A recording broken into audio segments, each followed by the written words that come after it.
paz do Senhor Jesus Cristo, seja muito bem-vindo a este canal. Eu me chamo Eric, sou pastor na Igreja Evangélica Assembleia de Deus, Ministério de Taubaté, na cidade de Caxambu. E graças ao Senhor estamos de volta com mais uma lição.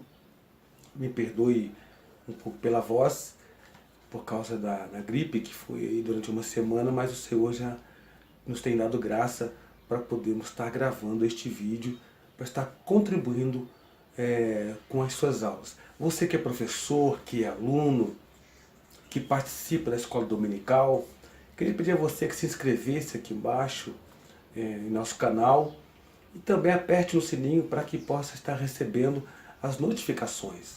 Assim eu agradeço a você que é inscrito, e que Deus continue abençoando a sua vida. Eu ainda quero falar a vocês, eu falei no outro vídeo, sobre a minha apostila, esta apostila que eu escrevi, e ela tem, o tema é interpretando textos difíceis. Então são vários assuntos aqui que estão contidos para poder aumentar aí os seus conhecimentos. Como por exemplo, essa questão, o que era o canto do galo? A mulher de Jó, o que ela disse para ele? Abençoa Deus e morre ou amaldiçoa Deus e morre? Até porque na Bíblia hebraica está escrito abençoa Deus e morre. O segredo de Natanael revelado por Jesus. Tá?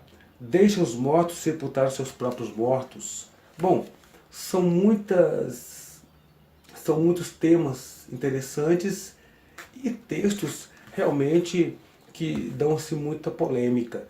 E esta apostila está disponível para você aí no meu canal gratuitamente. Você não vai pagar nada por ela. É uma apostila em PDF que vai ajudar a enriquecer os seus conhecimentos. Amém? Vamos para a lição então. Nós estamos aí continuando com a lição de número 3. O tema da revista é a obra da salvação. O título da lição de hoje é A Salvação e o Advento do Salvador. O texto áureo. E o Verbo se fez carne e habitou entre nós. E vimos a sua glória, como a glória do unigênito do Pai, cheio de graça e de verdade. Verdade prática, o nascimento de Jesus Cristo se deu dentro do plano divino para salvar a humanidade. Veja bem que no texto áureo, olha que coisa interessante que nós podemos estar vendo aqui. Diz o texto, que está em João 1,14. E o Verbo se fez carne e habitou entre nós.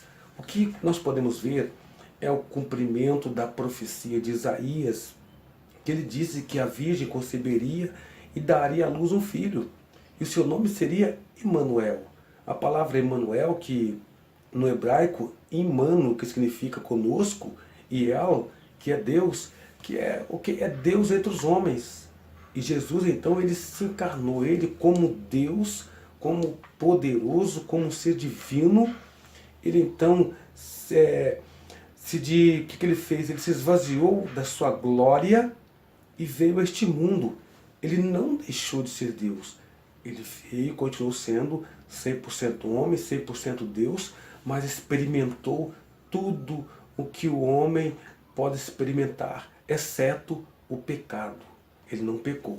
Ele veio, então se fez carne e ele suportou tanta coisa. Tristeza, angústia, dor, a violência que foi feita com ele e tantas outras coisas. Bom, partindo então para a lição, a introdução diz o seguinte: Deus não abandonou o ser humano no pecado. Por isso, o nascimento de Jesus marca o início de uma nova era para a humanidade, em que a promessa de perdão e de salvação, por intermédio de sua encarnação, posterior crucificação e morte, foi efetuada por ele na cruz, a fim de nos redimir. O que podemos entender, queridos, é que Deus, a partir do momento em que o homem ele cometeu o pecado, transgrediu contra o Senhor, Deus não abandonou. Deus poderia ter dado cabo do homem, destruído o homem e a mulher ali, destruído também o jardim, inclusive o Éden, aquela região, e poderia ter dado cabo. E quem sabe até ter feito outros e decretar, não, eu vou fazer um homem agora. Não, mas não. Deus não abandonou Adão à própria sorte. Visto que o homem ele tinha o livre-arbítrio, ele podia escolher entre o bem e o mal, tanto que Deus havia falado para ele. Agora o homem então ele vai optar por desobedecer a Deus. E neste momento então, que ele peca contra o Senhor, que ele transgride a lei de Deus, o que vai acontecer? Ele vai haver agora um afastamento entre homem e Deus. Porém, Deus não abandonou Adão. Não, Deus não abandonou no pecado. Deus proveu um meio de salvação, um meio de escape para redimir o homem, a sua criatura, aquele que Deus fez com as suas próprias mãos, com amor, com carinho. Deus, eu vou usar um termo aqui, me perdoe, mas um termo entre aspas, Deus apostou no homem. Deus criou os animais, criou a natureza, tudo, mas quando Deus fez o homem, Deus apostou no homem, vai ser esse daqui. Ele vai tomar conta de tudo. Ele vai cuidar deste mundo, dessa natureza. Porém, o homem, ele transgride e ele peca. Aí nós vamos ver agora o anúncio do nascimento do Salvador no Antigo Testamento. O Antigo Testamento está dá abundantes predições sobre a vinda do Messias ao mundo, na queda dos nossos primeiros pais. Então nós vemos lá em Gênesis 3,15 que no momento da queda, Deus ali faz uma promessa e diz que da semente da mulher nasceria um. Ali Deus já faz uma promessa, Deus já faz uma profecia de que haveria um que iria resgatar. Resgatar o quê? Esta honra perdida. Esta honra do homem, porque Deus havia feito um homem com honra, um homem perfeito. Porém, o homem caiu. Veja que o inimigo, com a sua inveja, com a sua astúcia, ao ver a coroa da criação, que era o homem, ele tenta agora contra Deus. Mas como ele poderia atingir a Deus? Se ele atingisse o homem. E foi o que ele fez. Atingiu o homem na imagem de Deus. Porém, o Senhor diz, não, eu vou prover um meio de escape, um meio de salvação. O interessante é que Deus, quando propôs criar o homem, meus queridos, veja que lá na eternidade, Deus, ele provê um escape, um meio de salvação. Pois nós podemos ver o texto de Apocalipse que diz que o Cordeiro foi morto desde a fundação do mundo. Que coisa tremenda! Deus é soberano, Deus é onisciente, Ele sabe de todas as coisas. E não iria abandonar o homem à própria sorte. Então no Antigo Testamento nós já vemos um anúncio de salvação. Veja, há mais de 6.000 anos atrás, nós podemos ver Deus então anunciando um meio de salvação para a humanidade. Que daquele momento em diante do pecado de Adão, a humanidade viveria agora afastada de Deus, mergulhada no pecado.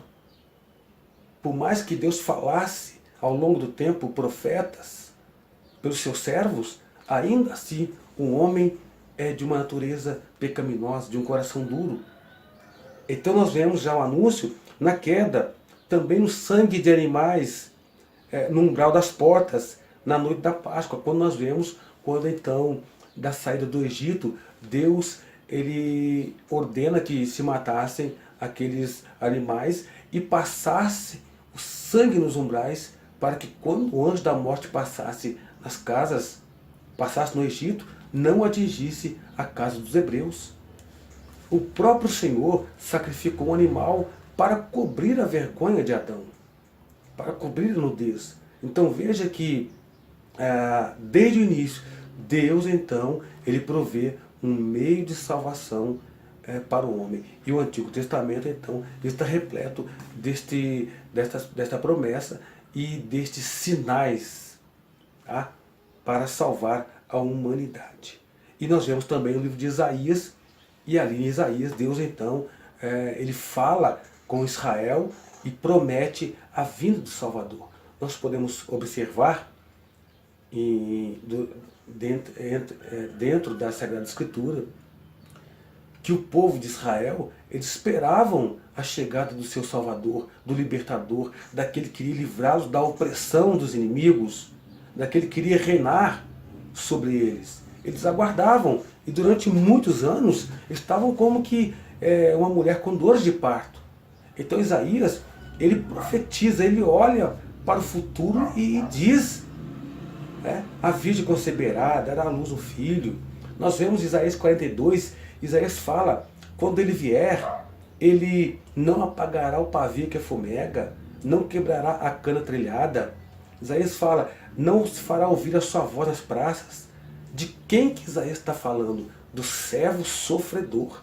Isaías fala sobre ele, que fala, inclusive diz, quem deu crédito à nossa pregação?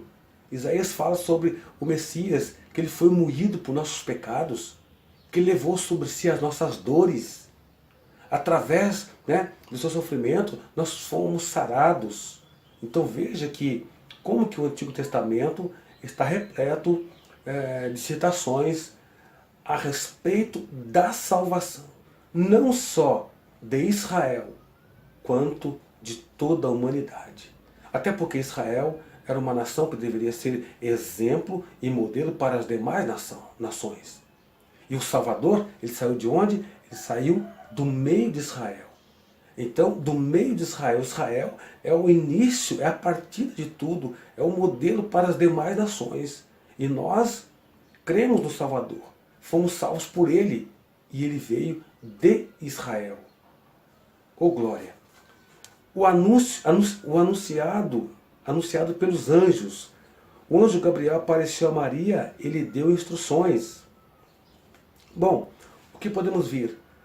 Que a vinda do Messias, além de ser anunciado no Antigo Testamento por profetas e tantos homens, em tantos livros, nós vemos também que foi anunciado pelos anjos. E um desses anúncios foi a uma mulher chamada Maria. O anjo Gabriel chega a ela e vai dizer que ela fora escolhida. E para ela aquilo foi uma surpresa muito grande. Ela não imaginava. Não havia uma profecia dita assim, olha Maria, você vai ser mãe do Salvador, porque está escrito. Não havia esta profecia desta forma. Havia que nasceria um homem, Salvador, de uma virgem, mas não sabia quem era. Então o anjo agora chega para Maria, na casa dela, e anuncia que seria a mãe do Salvador. Imagine que honra para esta mulher. Porém ela disse, olha, eu não conheço o varão ainda. Aí é que está o segredo do nascimento de Cristo, da encarnação do Verbo, que foi um ato milagroso. Então foi anunciado no Antigo Testamento pelos profetas, anunciado pelo próprio Deus logo no início, e também anunciado pelos anjos. Quando os anjos anunciaram o nascimento do Salvador aos pastores, estes foram tomados de grande alegria. Veja que o nascimento de Jesus Cristo, o anúncio do nascimento de Jesus, ele trouxe alegria de forma muito grande para Israel. Tanto que os pastores ficaram muito contentes ao saber do nascimento do Salvador, porque sabiam que a profecia do Antigo Testamento estava se cumprindo e que a vida de Israel estava para mudar. E Jesus veio para mudar o curso da história, não só de Israel, como de todo o mundo. Então, meu querido, nós fazemos parte desta história. Jesus, ele mudou a nossa história. Quando ele nos salvou, quando ele se revelou para nós, se revelou para mim, para você, professor, para você, aluno, para você, pastor. Olha que grande alegria o anúncio para os pastores. E nós hoje, sabendo que este anúncio trouxe tanta alegria no tempo daqueles pastores, daqueles homens, também ele traz a nós, da mesma forma, esta alegria, porque sabemos que o Senhor Jesus foi para o céu, preparar moradas e lugar para nós. Desfrutado pela humanidade, a visita dos pastores e dos sábios simboliza toda a raça humana à procura de Deus, quando os pastores saíram para procurar o local onde o Messias iria nascer, ou onde ele teria nascido. Eles saem à procura. Então, este anúncio aos pastores e aos magos, este simbolismo, que simboliza toda a raça humana, o que isso quer dizer? que eles saíram à procura do Messias. E que hoje nós não precisamos mais sair à procura de Cristo. Cristo, ele veio ao mundo, se revelou ao mundo, se revelou a nós. E hoje o que precisamos é estar na presença do Senhor. É aguardar a vinda do Senhor. Ele já se revelou para nós. Nós já o conhecemos. Não porque somos bons, mas porque ele é bom e ele é misericordioso. Então, meu querido, esse aparecimento e também este aviso aos pastores, esta procura dos pastores pelo Messias, simboliza toda a raça humana. E o homem hoje, ele anda numa procura. Anda à procura de paz, anda à procura de liberdade, anda à procura de uma vida melhor. Muitos andam à procura de Cristo e não encontram. Quando na verdade Jesus Cristo está mais perto de nós. Ele está no nosso coração. O que o homem precisa saber é que precisa se render a Jesus Cristo. O segundo tópico, a concepção do Salvador. Um plano concebido desde a fundação do mundo. Jesus Cristo é o Cordeiro de Deus que foi morto desde a fundação do mundo. Apocalipse 13, 8. Pois antes de o homem pecar, o Pai, em sua presciência, já havia provido o Salvador, um Salvador. Isso significa que quando o ser humano pecou, Deus não foi pego de surpresa. Então, meu querido, quando Deus criou o homem, antes, porém, de Deus criar o homem, já havia um plano de salvação, porque Ele é Deus. Se Deus não soubesse que o homem iria pecar, Ele não seria Deus. Deus, ele é onisciente, Ele conhece todas as coisas. Deus é atemporal, Deus não está limitado a esse tempo. Deus enxerga as coisas fora do tempo, ou seja, Ele está enxergando o que está acontecendo no Éden, o que está acontecendo com os profetas, depois, muitos anos depois, na vinda do Messias, na Idade Média, e agora, inclusive, o nosso futuro. Então Deus conhece todas as coisas. Ele não foi pego de surpresa. Por isso Ele preparou um plano especial. Daí surge aquela pergunta que muitas pessoas fazem. Então, mas por que Deus permitiu o homem pecar? Deus poderia fazer um homem que não pecasse. Há certas perguntas, meus irmãos, que nós não teremos resposta, pelo menos aqui, neste mundo. A nossa mente não consegue entender. A nossa mente não consegue captar. E às vezes o homem ele corre o risco de cair na linha e na teoria calvinista. E é um perigo muito grande porque, irmãos, Deus ele conhece todas as coisas. Deus ama o homem incondicionalmente. Deus ama toda a humanidade. Deus quer que todos se salvem. Agora, depende do homem. O homem tem que querer. O homem tem que dar um passo. O homem tem que desejar a salvação. E o que impede são as coisas da vida. São as prioridades que o homem tem em sua vida e que não é Deus. E Deus deve ser a prioridade em nossa vida. Deus deve ter a primazia em nossa vida. Muito bem. E Deus não foi pego de surpresa. Entretanto, em seu eterno amor pela humanidade, o Altíssimo havia planejado o resgate dos pecadores mediante o advento da pessoa de seu Filho Jesus Cristo. Então note que o amor de Deus pela humanidade é um amor sem igual, é um amor tal que não pode ser medido a ponto de Deus anunciar que daria o seu Filho. E Deus prometeu e ele cumpriu. E Jesus veio, se transformou num homem, nasceu de uma mulher, numa concepção virginal, não foi através de esforço humano, mas foi gerado pelo Espírito Santo de Deus. A semente que veio do céu, incontaminável, para trazer as boas novas de salvação a este mundo e trazer a liberdade ao cativo. Muito bem, o nascimento do Salvador é um evento emblemático e simbólico acerca do propósito que ele veio realizar, salvar o mundo. Para isso, o Filho nasceu longe de casa, peregrinou para Belém sem acomodações adequadas. Veja só que belo gesto de doação de si mesmo, pois não poderia haver maior entrega para mostrar esta verdade. Deus é amor. Ou seja, Jesus veio do céu. de um lugar muito distante deste mundo, mas que ao mesmo tempo Ele está junto de nós. Ele deixou a sua glória e veio a este mundo a peregrinar no meio de homens, no meio de pecadores. Tudo isso para quê? Para resgatar o homem, para resgatar aquilo que o homem havia perdido, a honra que foi perdida lá no Éden, quando o inimigo tentou contra a vida do ser humano, atingiu o ser humano. Porém, Jesus veio para desfazer as obras do diabo. Então, para isso, o Filho veio de longe, peregrinou neste mundo. Que gesto de amor! É o maior gesto de amor que a humanidade pode conhecer, e em todo o universo não há outro. O amor de Deus ao doar o seu Filho. E o amor de Cristo também ao se doar, ao obedecer, ao se colocar em lugar de servo.